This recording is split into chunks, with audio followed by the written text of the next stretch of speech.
देश में महिलाओं को 1/3 सीटों पर आरक्षण देने वाला मोदी सरकार का बेहद महत्वाकांक्षी महिला आरक्षण बिल लोकसभा से पास हो गया है और आज राज्यसभा से भी पास कर दिया जाएगा। इस बारे में खास तौर पर बात करने के लिए एबीपी न्यूज के साथ एक्सक्लूसिवली केंद्रीय मंत्री दर्शना जरदोश जी हैं। मैम बहुत बहुत शुक्रिया और सबसे पहले तो आपको बहुत बहुत शुभकामनाएं। लोकसभा से इतनी आसानी से पास हुआ, जिस तरह का रिस्पॉन्स मिल रहा है मैम, उससे खुश हैं आप लोग? जो प्रतिक्रियाएं आ रही हैं इसको लेकर के। सबसे पहले तो प्रधानमंत्री जी ने सबसे पहले सभी महिलाओं के मन की बात सुन ली। आज जो मन के अंदर था, जो एक विश थी, जो सबका साथ सबका विकास और संकल्प के साथ वो आगे बढ़ रहे, आज हमें वो सब दिखाई देता है। मातृ के लिए, माता और बहने के लिए उनके मन में जो एक संवेदना है, जो एक भाव है, आज नारी शक्ति वंदन बिल के माध्यम से आज ये परिपूर्ण होने जा रहा है। मुझे लगता है कि आज का दिन ऐतिहासिक है। गणेश चतुर्थी के दिन उन्होंने जो सोच रखी और गणपति बापा ने हम सबकी इच्छा भी पूरी कर ली, और जो उसी दिन से जो शुरुआत होती है, मुझे लगता है कि G20 में जो प्रधानमंत्री जी ने सोच रखी थी विमेन लेड डेवलपमेंट कैसा होना चाहिए और पूरी दुनिया को बताया था, आज सच में भारत में ये सिद्ध होने जा रहा है।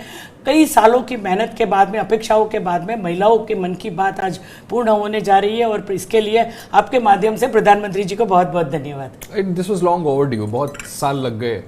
2010 में भी इसको राज्यसभा से पास कराया गया था, तब रियलिटी में आ नहीं पाया। आपको लगता है कि इसको लागू करने में बहुत सारे हर्डल्स रहे, जिनको किनारे करके नेविगेट करके आगे बढ़ना बहुत बड़ी चुनौती थी जिसको हासिल किया जा सका है? जब प्रधानमंत्री जी की सोच है, मैं तो उनके हाथ, उनके होम स्टेट से आई हूँ, तो उनका काम करने का तरीका मुझे पता है मतलब कि वो बहुत मेहनत से, बारीकी से सब चीज़ों को देखकर जब उसकी सिद्धि के तक पहुँचते हैं, तो सभी बारीकियों को देखकर, जिस तरह से क्या क्या हडल हुए थे, किस तरह से कौन सी पार्टी ने क्या मुद्दे उठाए थे, क्या किसका स्टैंड रहा होगा। सरकार में भी वही सिस्टम है कि सबके साथ में बातें करते करते स्टेक होल्डर से उसका व्यू जानने के बाद में वो करते हैं। वो जबकि कोई योजना भी बनाते थे तो ऐसा करते थे कि वो अच्छी लगी कि नहीं, उसका फीडबैक क्या है, तो उसका परिणाम क्या रहेगा, क्या क्या बातें आ सकती है, वो सब सोचकर ये पूरी तैयारी के साथ हुआ नहीं। अचानक से बिल आ गया ऐसा तो मुझे नहीं लगता, लेकिन 2009 से बाद में जो 2014 के बाद उनको जो ये तैयारी करनी थी, शौचालय बनाने के साथ साथ में उनको जो आत्मनिर्भर बनाने की बात थी, जो योजना था बैंक से लिंक करना, आत्मनिर्भर बनाना, घर देना, उनको शिक्षा देनी, उसको तालीम देना, सभी योजनाओं को जोड़ जोड़ कर महिला के पूरे तबके को तैयार करके आज यहाँ तक हम लोग पहुँचे हैं। अच्छा, आपने अभी जो जिक्र किया ना कि भाई कौन क्या पोजीशन लेता है, इसको फैक्टर इन प्रधानमंत्री पहले से कर लेते हैं। मैम आप देख रहे होंगे एक पॉलिटिकल रिएक्शन में आपके ओपोनेंट्स ये कह रहे हैं कि भाई ये प्योरली राजनीतिक पर्पस से लाया गया है, क्योंकि इसको आप लागू अभी नहीं कर रहे हैं, पहले जनगणना होगी फिर परिसीमन होगा, क्यों नहीं अभी से इंप्लीमेंट कर देते हैं? जब भी कोई बात आती है तो उनको राजनीति शुरू करनी है। जब G20 हुआ, जब GST आया, जब ये 377 किया, तब भी यही बोल रहे थे। 2014 के बाद में 2019 के चुनाव में भी यही बातें कर रहे थे। 19 के बाद में अब 24 आने वाला है, तब भी ये बात करें नहीं। लेकिन ना तो कभी प्रधानमंत्री जी रुके हैं, ना तो रुकने वाले हैं, और जो उनकी गति है और तेज करनी है, जिस तरह से उन्होंने सोचा है पूरी दुनिया देख रही है। जो इनका इम्प्लीमेंटेशन, उनकी सोच, उनका जो टीम को साथ लेकर चल के पूरी दुनिया के सामने एक विजन रखना, जो वन फैमिली वन फ्यूचर, वो एक साथ में हमें आगे बढ़ना है, वो जो उनका भाव है वो आज दिखाई देता है। तो क्या महिलाओं का भरोसा, मैम ये जरूर पूछना चाहूंगा, आप जीत पाएंगी, अपनी नियत कन्वे कर पाएंगी? क्योंकि अभी असेंबली इलेक्शंस या लोकसभा इलेक्शंस में इस बार फायदा नहीं मिल पाएगा। सो ये मैसेज आप कैसे नीचे तक पर्कुलेट करेंगे कि इसको ऑनेस्ट इंटेंट से लाया गया है और फ्यूचरिस्टिक कानून है? क्यों नहीं मिल पाएगा? क्योंकि बिना रिजर्वेशन के भी हम लोग सबसे ज्यादा महिला भारतीय जनता पार्टी में आई है। आप देखिए, सभी से ज्यादा चुनी हुई महिला MLA है, MLC हमारी है। MLC के बाद में यहाँ पे सांसद में देखिए सबसे ज्यादा भारतीय जनता पार्टी का रिप्रेजेंट है। वहाँ बिना रिजर्वेशन, ऐसा नहीं है टिकट दे दिया है, किसी डायनेस्टी से चलते हुए मेरी सीट नहीं है।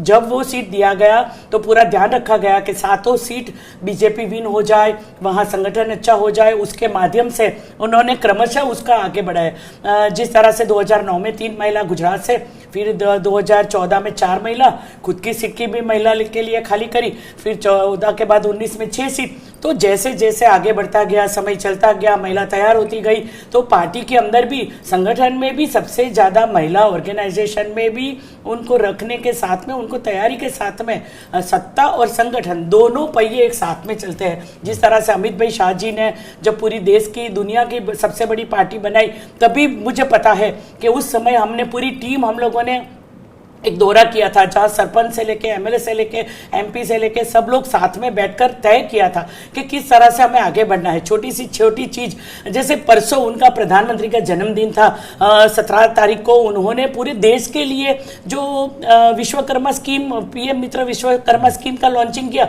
वो महिलाओं को फायदा होने वाला है, सीधा बैंक से लिंकेज होगा। मैं टेक्सटाइल मंत्रालय से हूँ, मुझे बताओ कि आज सबसे ज्यादा जो टेक्सटाइल के बाद में रोजगार, एग्रीकल्चर के बाद में रोजगार देने वाला क्षेत्र जो है टेक्सटाइल है। घर पे बैठकर महिला, उसकी आमदनी आ जाए, समर ट्रेनिंग के माध्यम से महिलाओं को तैयार करना, या तो जो जिसके हाथों में कला है वो घर पे बैठ के घर का भी ख्याल रख सके, खेत में भी काम कर सके, और इसके साथ में आत्मनिर्भर भारत की और अपने भारत की प्रोग्रेस के लिए भी अपना योगदान दे सके, वो सब चीज सोच के रखी है। तो मुझे नहीं लगता कि इसमें कोई तैयारी नहीं है। बिना ये रिजर्वेशन के भी सबसे ज्यादा महिलाओं को राजनीति में लाके तैयार करके अच्छी पोजीशन, सबसे ज्यादा महिला मंत्री अभी है, सबसे ज्यादा अच्छे, और उनके पास जो मंत्रालय वो भी अच्छा है, पोर्टफोलियो भी अच्छा है, ऐसा भी नहीं है। और पोर्टफोलियो में उनके मार्गदर्शन में हम जिस तरह से पूरी इकोसिस्टम से सरकार आगे बढ़ रही है, जो सोच उन्होंने रखी है कि 2047 में कैसा भारत होगा, विश्व गुरु की तरफ 3rd नंबर की इकोनॉमी बनेगा, तो इसमें महिला का रोल क्या होगा, कैसे महिला आत्मनिर्भर बनेगी, कैसे अपना योगदान देगी। आधी आबादी के हम लोग हैं, तो हम लोग किस तरह से उनको ये भारत माता के लिए सपोर्ट कर पाएंगे, वो सब सोच के साथ आगे बढ़ रहे हैं। तो मुझे नहीं लगता कि इसमें कोई दिक्कत होगी। मैम, इसके बावजूद हमने कल हाउस में देखा कि मिसेस गांधी ने कोटा विद इन कोटा की बात की। राहुल गांधी ने तो ये तक आरोप लगा दिया कि ओबीसी के लिए आपकी सरकार ज्यादा कुछ कर नहीं रही। उन्होंने तो आंकड़े रखे थे हाउस में।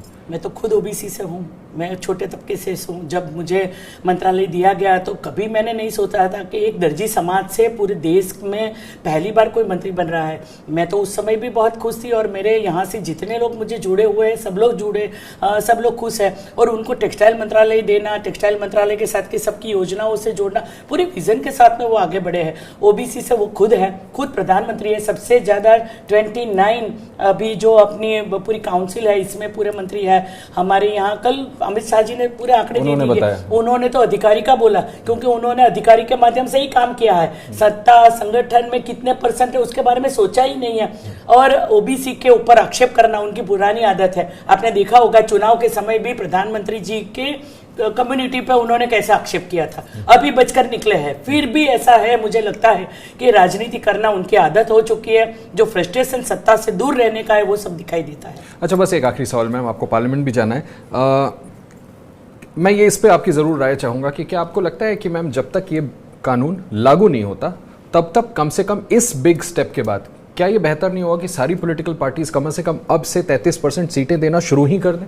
वही हो जाएगा, वही हो जाएगा। उनको तो ये सोचना होगा कि हमारे घर की औरतों के लिए जो बोला है उसको करना पड़ेगा। मुलायम जी ने जो बोला था, लालू जी ने बोलता, सिर्फ मेरी बेटी नहीं, जो समाज के लिए बोल रहे हैं उसकी बेटी भी आनी चाहिए। तो आपको लगता है ये प्रेशर बनेगा? तो वो प्रेशर बनेगा ना, क्योंकि उनके तो घर से सब लोग हैं। जब मैं 2009 में यहाँ आई थी तो मैं सोच रही थी मुझे किससे कंपटीशन करनी है, क्योंकि उस समय जिसके परिवार में 25 साल से कोई ना कोई राजनीति में है, वहां से कोई ना कोई आया था। मैं तो एक सामान्य फोटोग्राफर की लड़की ओबीसी समाज में आके, ना तो कोई राजनीति में है, ऐसे लोगों को संगठन के माध्यम से तैयार करके, मैं जनरल सेक्रेटरी थी गुजरात में, तो पहले तैयारी करी। हम लोगों ने महिला सम्मेलन किए थे, 1-1 लाख के महिला सम्मेलन थे। तब भी उनकी ये आदत थी कि जो भी योजना बनाते थे उनका फीडबैक हमसे लेते थे कि क्या चीज उन लोगों को अच्छी लगी, क्या उनको अच्छा लगा।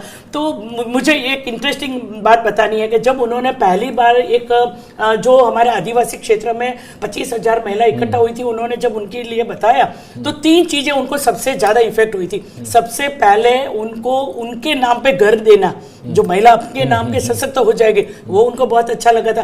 दूसरा, उस समय ऐसा किया था कि एक सेल्फ हेल्प ग्रुप के माध्यम से उसको बैंकिंग के साथ जोड़कर आत्मनिर्भर बनाना।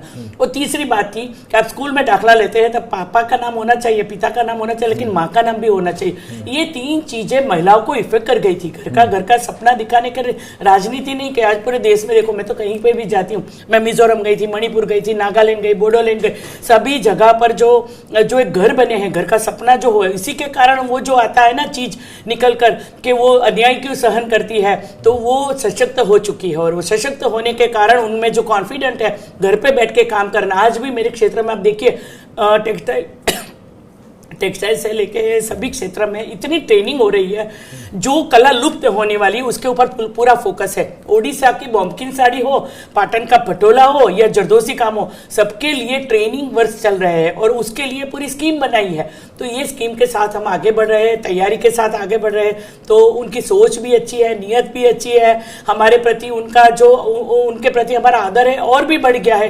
क्योंकि गुजरात में थे तब ऐसे बोलते थे कि आपका भाई एक गांधीनगर में बैठा, एक छोटी सी चिट्ठी लिख लेना, लेकिन वही चीज अब यहाँ पे भारत में, यहाँ पे दिल्ली में आकर हो गई कि बड़ी देश की महिलाओं को बेटी बचाओ बेटी पढ़ाओ का आंदोलन हो, माता के घर में महिला हो, उसका इंस्टीट्यूशनल डिलीवरी हो जाए, उसकी शिक्षा हो जाए, तालीम हो जाए, स्किल डेवलपमेंट हो जाए, बैंक से लिंकेज हो गए, उसको ग्लोबल मार्केट कैसे मिले, जेम पोर्टल पे आ जाए, सभी चीजों के बारे में उन्होंने सोचा है। मैं वैसे आई विल एडमिट दैट आपकी बातें भी बहुत अच्छी हैं और बड़ी इंस्पायरिंग है। मुझे आपसे बात करके बड़ा अच्छा भी लगा क्योंकि आपने अपनी कहानी भी बताई कि कैसे संघर्ष किया। एक फोटोग्राफर की बेटी आपने मुझे बताया, एक फोटोग्राफर की बेटी जिन्होंने काफ़ी कुछ अचीव किया लाइफ में, और उनका ये मानना है कि सबसे अच्छी बात इस कदम के बाद ये रहेगी कि अब तमाम पॉलिटिकल पार्टीज पे इस बात का प्रेशर होगा कि ठीक है लागू भले बाद में होना है, लेकिन उसके पहले आप ज़्यादा से ज़्यादा महिलाओं को टिकट देना शुरू करें। Ashish Kumar Singh, ABP news.